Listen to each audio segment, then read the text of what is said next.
Hello everyone. Hey, whoever's there, can you see me and hear me? Hello Okay. everyone. Ooh. Hey, whoever's there, can you see?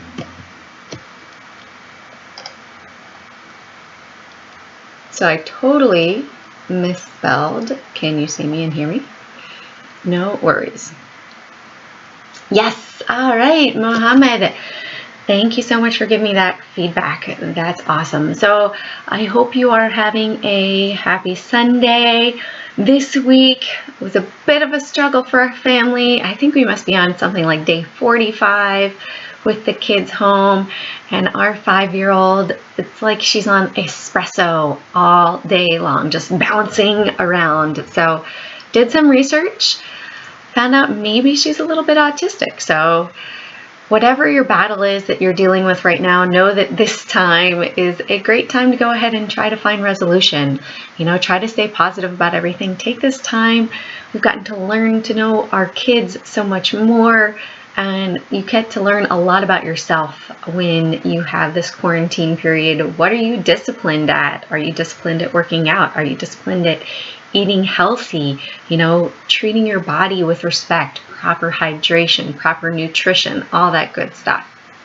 But let's go ahead and get into the watch list for the week. You guys know that I do this every week. And yeah, you know what, Mohammed?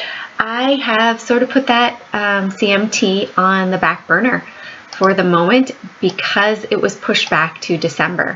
So still studying, doing more reading of trading books at the moment instead of just studying wholeheartedly just for the exam, but loving the market. Homeschooling and trading and everything all at the same time gets to be a bit much. So happy that they have put that aside for now for December. Hello, Arky. How are you today? And you guys know if you have any questions, just put them in the chat. For me, it is up there. And anybody that's new to watching me today, please subscribe and like the content and turn on the notifications so you can get the free watch list when we go ahead and we do them.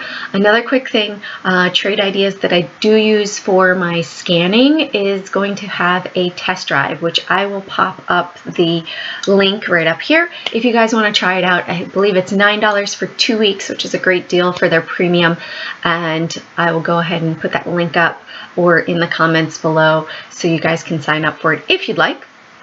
And let's go ahead and get into it. As you guys know, I did have my Series 7 back in 2000 and it is no longer current. So please know that these are my opinions with the stocks.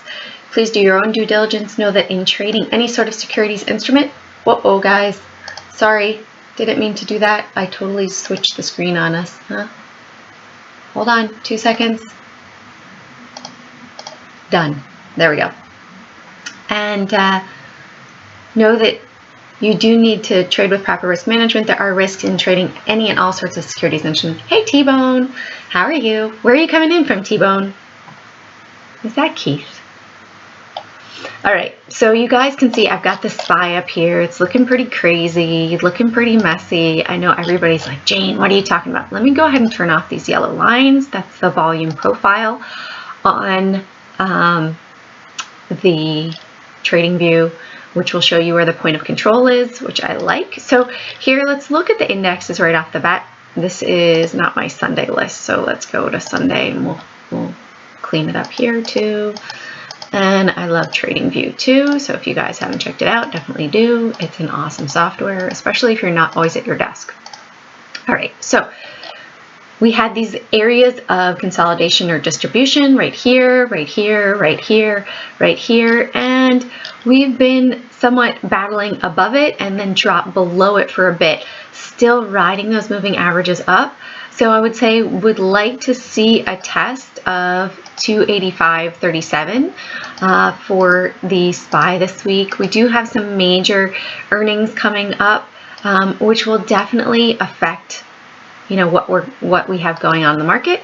So let's go ahead and crossing up. right there at the top of that candlestick too. And that's one of the major reasons why I love it. You can see those lines are orange. I'm trying to get TradingView to change the colors here.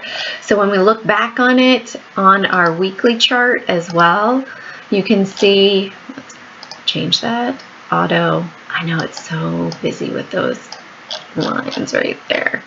But we've had candlestick going up, another one going up. We had a bit of a doji, volume is dropping off, you know, stochastics are somewhat curling up, and would likely see a test up here probably of this 50 simple moving average on the weekly chart around 298 up here.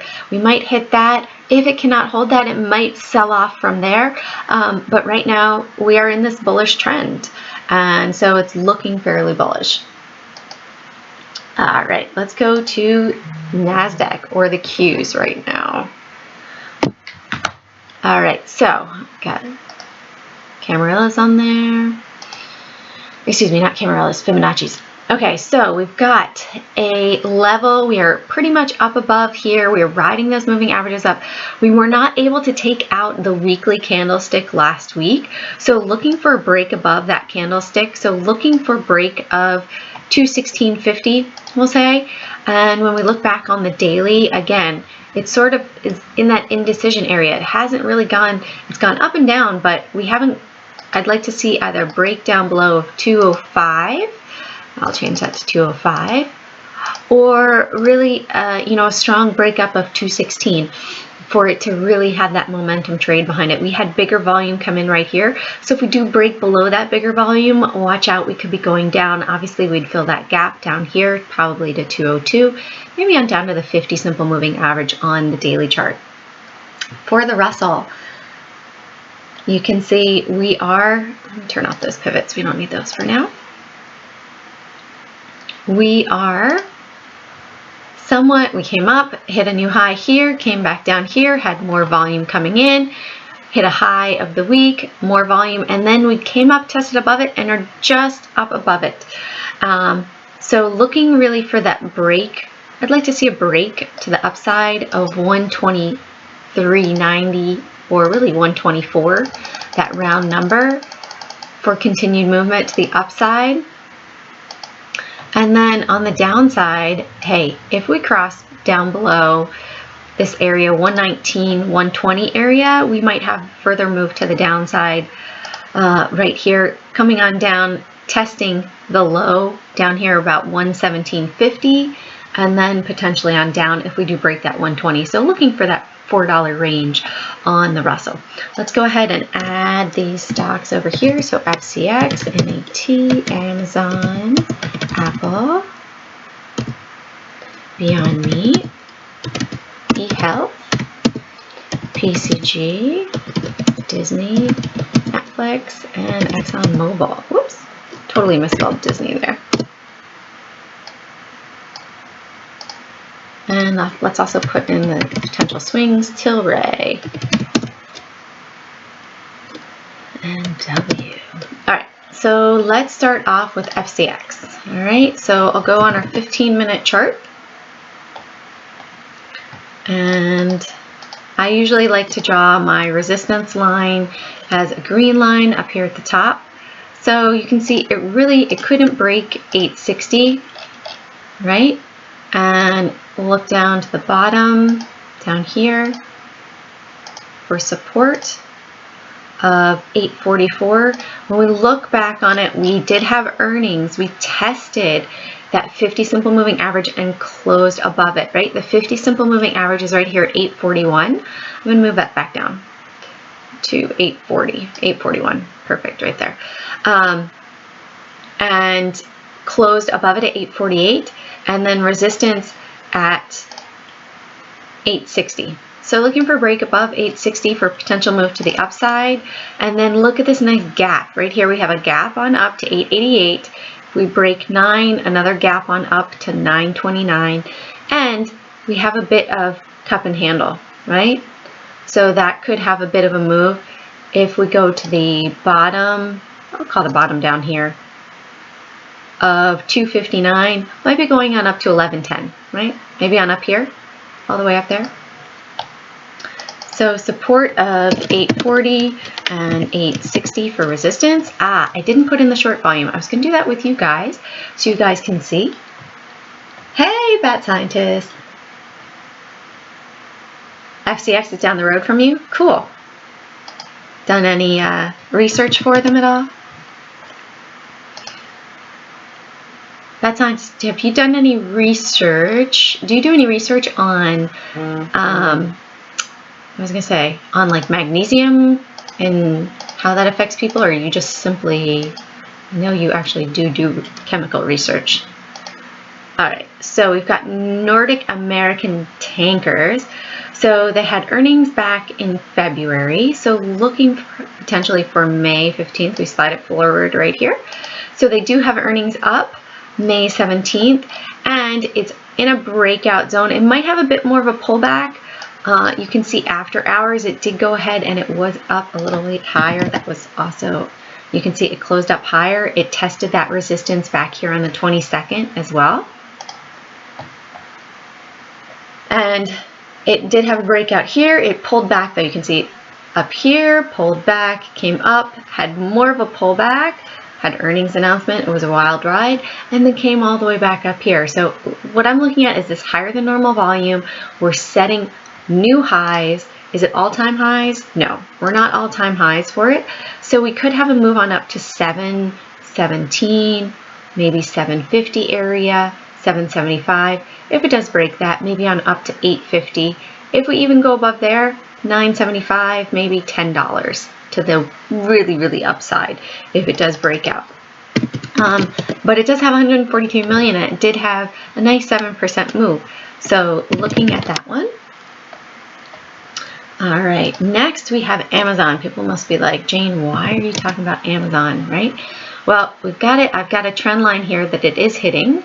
And it really, you can see this resistance line right here, once, twice, 3 times, 4 times that we've tested that. They do have earnings coming up. It was postponed from the 23rd to the 30th. But we might even see a test up to 2,500 up here. Like we might see 2,450 again, and then very quickly 2,500. Since we do have earnings coming up. They are like the go-to retailer right now because they are delivering to people, right? So they are the alpha stock in this pandemic that we are dealing with. So 23.87, and we'll put 25 cents, and 24.19 and 90 cents right there. So looking for that, we could go ahead and break out to new highs. If the big guys know that it's going to be negative earnings, what could happen is they could go ahead and, oh, cool, be very careful, Bat Scientists, wear your hazmat suit. They could go ahead, test it up to brand new highs, suck buyers in, boom, they sell to them, down we go. You know, we could see last time that they had earnings, it shot up like a rock, right? So maybe there's a lottery trade that you could do, a small, you know, like tiny, small risk, 20 bucks. Maybe that 20 bucks could turn into $1,000 if you went far out. Just a potential thought on that one. And Apple. So Apple is a big contender. You guys always hear me talk about the ETFs, everything like that. So Apple is a major player in SPY and QQQ ETFs. And so as now it is going higher, you know, we're seeing that it's hitting, it's making new strengths. And I do also track the short volume as well. You guys see it right here. And the short volume overall has been dropping in Apple. Yet, in the indexes overall, it has been increasing, which is kind of an oxymoron. Like if you think that the individual stocks are doing well and these large players are doing really well, then why isn't the index short volume dropping at the same time?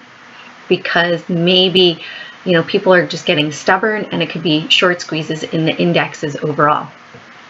So I'll pull that up for you guys too to look at. So 281 for support and 283 for resistance.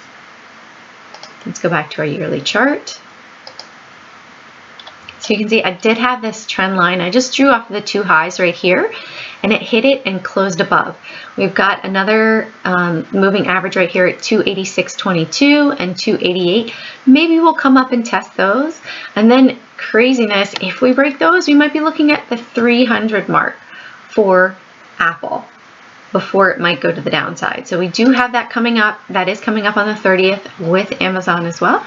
So two big names to watch this week. And let's go into Beyond Meat. So Beyond Meat had an amazing week. Look at that. I mean, it had a nice rip run right on up to earnings right here. And it touched the 200 simple moving average. So this is the first time really at 200 started back here February 14th. Came up, tested it, and pulled back. So maybe we'll see a bit more of a pullback down here to 97 and then a secondary test up here. If we break above that 200, could be pretty bullish, right? I'm not sure how the sales are going with the coronavirus. You know, maybe people are thinking, hey, this isn't going to go bad as quickly as real meat, so maybe try the fake meat. I'm not sure. I don't personally buy it. Do you guys buy Beyond the Meat out of curiosity? Do you guys buy it?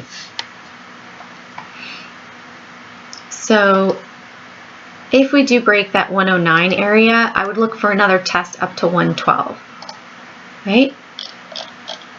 Up there to the 200 simple moving average. All right, so let's go and do the short volumes here really quickly. So I just go to shortvolumes.com. I'm going to give out a shout out to John Campbell. He asked me about this site, and yes, I love it. The short volumes differ from short interest because it is the volume that's reported from the day prior. So you can see it was 41% for FCX. And what I like is that it has the average over 5 days, 10 days, 20 days, and 50 days here. So you can look at it and you can say, aha, okay, so this has been less than 50%. It actually dropped down for FCX over the past week from the week prior. So, hey, it looks like there's potentially more interest in going longer term with FCX. Let's check out the tankard here. And I tend to do it more on the potential longs on my list because they could squeeze a bit more, in my opinion. All right, so then we have Amazon, and Amazon has been dropping as well. And so has Microsoft and Apple. Oh, we had Apple there right when we started, so 43.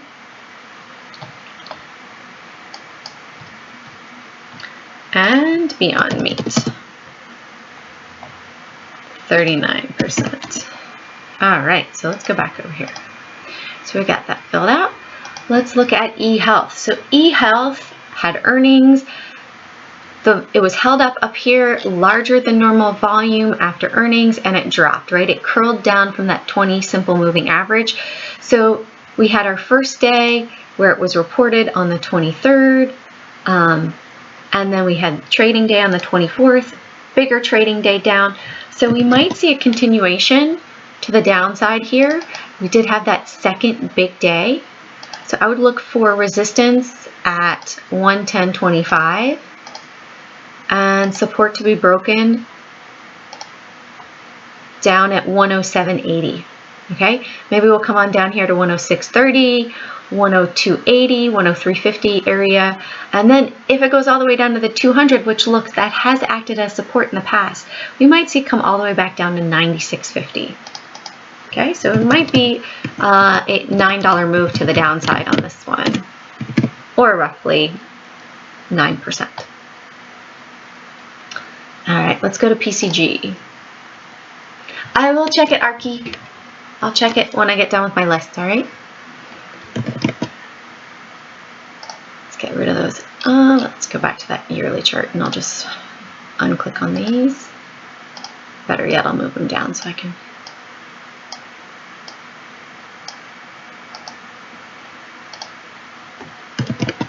All right, so PCG, they are earnings, right? Not earnings, excuse me, electricity. They've been dealing with bankruptcy, the fires out in California, everything like that. And So now it's hit the 200 simple moving average, it came back down, couldn't really break above it, and the averages have started to curl over. So looking for support of 1040 to the downside to break and 1075 to the upside for PCG. They do have earnings coming up on the 1st of May, so do be careful about that. Disney as well. Lots of people curious about Disney. Lots of friends, hey, do you think I should buy Disney? When it was back up at 110, I said, oh, wait, you know, maybe you can get it at a better price. Just seeing what we were seeing in the market and everything like that, maybe you could get it at a better price, a bit more of a discount. So, because look, it came up, it hit resistance here, hit that top again, and was not able to break it. So really, if it's able to break that 50 simple moving average right here, could be a good trade to the upside. But right now, it's not looking bullish to me. It's looking bearish, and we do have earnings coming up. They're closing the parks, right? Who knows when they're going to reopen them? Maybe they'll reopen them shortly, but how many people have canceled their trips? I know lots of kids have been devastated. My daughter wanted to go there for her 6th birthday. I said, you know what, maybe we're not going to be able to do it this year because it might not be open. But we'll still make it happen for her. So to the downside, 99.50. The fact that it did test below 100 as well this past week could tell that it might have more of a downside. If we see it close below 100 next week, we'll likely see it come back down and test the 80 area again. So that might be another good time because, you know, many times when a stock breaks 80, there's about an 80% chance that it will go up to 100. So coming back down on the downside, when it does break it to the downside too, that is fairly bearish as well. And then you might see that 20% drop fairly quickly. All right, next up, Netflix. So Netflix had earnings. You can see I was looking at that one. And they had earnings bigger than normal volume up here at the top, the high of the year, right? And then now it's just sort of consolidating back and forth. Had a bit of a run to the upside. Oops, I meant to make that a green line, not a red line. Do I have it? Right? So looking for the support of 420, 150 to break to the downside. And then I would look for resistance of 425.50. So let's look at it back on the yearly, adjust it out, right? So you can see it's starting to curl. It has not curled down yet 100%. Came down, tested this area right here, 418. Let's just remove that line, 418, and then it bounced back up. So if it does break below 415, there's a good likelihood that we're going to really curl down. We had higher than normal volume, and we weren't able to really hold up above this volume candlestick right here. It sold off the next day, and it sold off again right there. Well, it closed with that doji. So looking to see if we're able to go ahead and really break down 421.50 or above 425.50. ExxonMobil.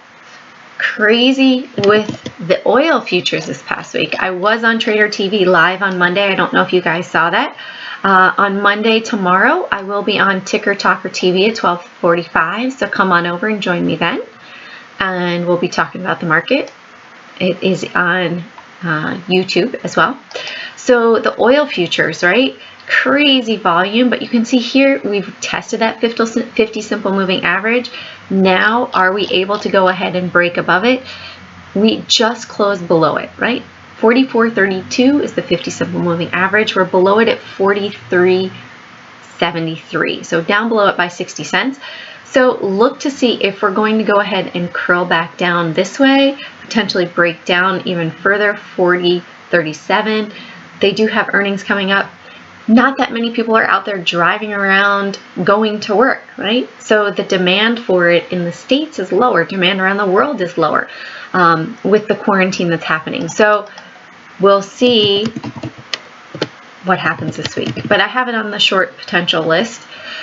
Going into potential swings, right? We've got Tilray. So I've been in this one for a while. You guys know I put it on the potential swing list back here actually back here I put it on, hey, if we could break that $7, 710 area, might be potential interest.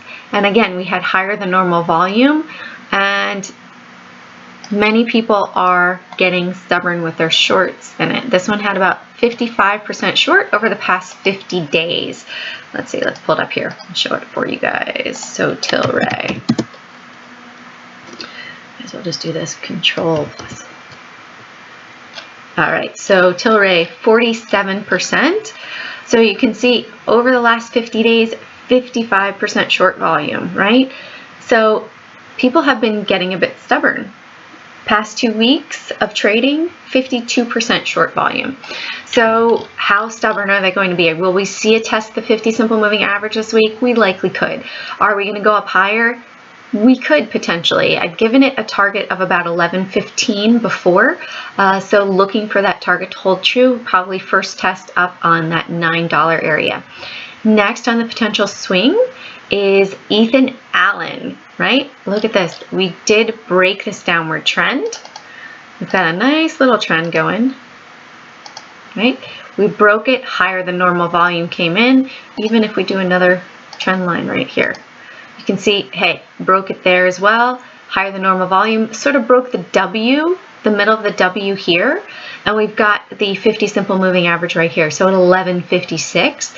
So looking for a potential test of that. If we test that, potentially up to 12.10, and then see if we can go ahead and even break 12.65, and if that breaks, potentially up to 13. So maybe a 30%, well, $2.20 move, 22% roughly on Ethan Allen that might be coming. W, all right, so Wayfarer, another online retailer that sells all housing stuff. I know I have a friend that's moving. We broke this resistance back here of 110. It had a big move on Friday after breaking that resistance. Again, earnings are coming out, so keep that in mind. And it did break resistance back here, 118, and likely a test of 125. So you might see a bit of a pullback before another move to the upside, but be careful as earnings are coming up on the 5th of May. All right, so we'll go ahead and get into questions. So Arky, you wanted to look at, let me go ahead and make it full picture for you guys. So CEMI. All right. So Kembo Diagnostics, right? So right now it looks like it's still in that bullish trend. Are we in all-time highs? No, this is not good, Arky, to see this. Usually this means it's been reverse split when we see all of this craziness back here. Let's see, did it have any splits that we can see? I don't see any splits that we can see. Usually it'll have an S at the bottom. Oh, there we go. So there was a split here, 1 for 8 shares.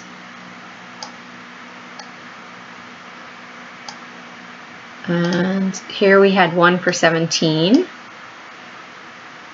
Okay, so we did have 2 reverse splits, right? 1 for 8 and 1 for 17. So be careful. If you're in it, might see move to the downside coming. If potentially it breaks that 16 mark, that's probably going to be pretty strong resistance in people's brains. When we look at a 45-minute chart, yep, came up, almost tested it right there. That was on the real-time chart though, not after hours. So looking to see the volume, seems like it's slowing down just a little bit. It's still following that trend line up, still following. So I'd say potentially 1470 as a support and 16 as a resistance. All right, let's look at Eno. I'll look at it, Jason. All right, so Eno Pharmaceuticals, it was on my watch list in the past. So would like to see it break that 1512 mark and would look for support right around here, 1380. When we look back at on the year, it did have this run up. But look, it's pretty far extended. Yes, we've had ramping of volume, but as quickly as these guys go up, let's look and see really quickly how many shares it has. I want to say it's a low float. Is it a low float? Let's go here. Eno stock float, Wall Street Journal. Has that sort of parabolic mover. No, it has 142 million in the float. So it's not a low float. I'm not sure, but look at in the past, Jason, when you see it, yes, it had this move here. We had this red, this would be a red candlestick, but I like black and white just so I can see where I am in relation to the averages. Right here, it's pretty far away. That means your risk is higher in getting into it. If it was right down here in between these two, then hey, your risk is lower. Like you had very low risk if you got in down here, right when it started to curl up, right? But now the risk is much higher. And look at this one. If you'd held it here overnight, potentially, as a long swing, if you didn't get out necessarily right in the morning, you could have been down by the end of the day. So maybe it's going to have that repeat right here. And look at exactly that happened right before earnings. How many days? 1, 2, 3. 3 days before earnings. So we're 1, 2, 3, 4, 5, 6, 7 days out from earnings. Not that it will be exactly 3 days before earnings, but if that's the way that it trades right before earnings, don't be shocked, right? Because you saw it happen here. I don't use stochastics as a reason to get into a trade, more is to get out, and it looks like it might be curling over and slowing over right there.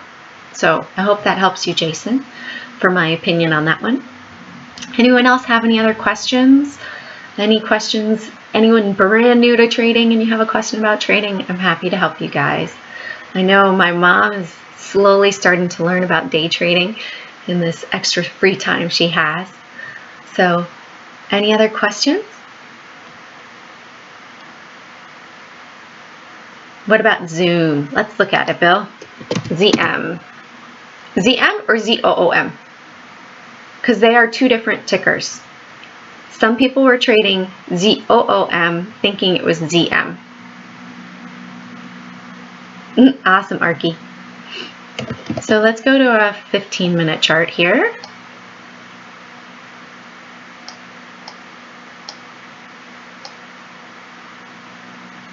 Okay, Bill, just want to make sure.